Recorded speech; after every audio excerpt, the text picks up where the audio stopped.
So ito na guys yung bahay kubo natin ang nagawa na. So ayan. Simpleng bahay kubo.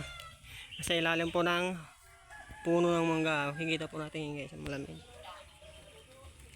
Ayan. So meron tayong share na dito. Sabi niya na. Ayan. Ito yung ating pong nagawa po guys.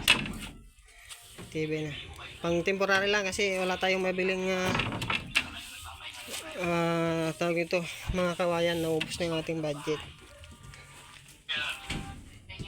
So, ito na yung kwarto natin guys. Ito yung mga going bulilit.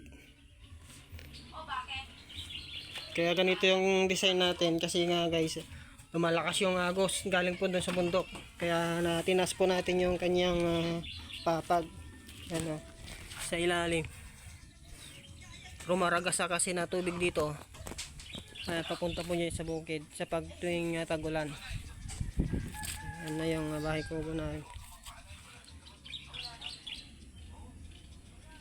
Napakasimple lang guys.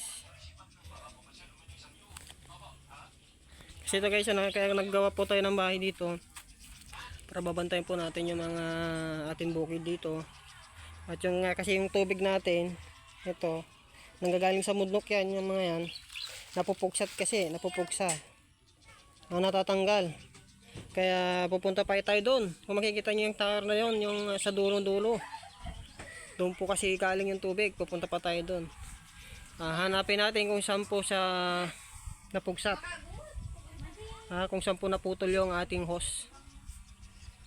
Ayan guys.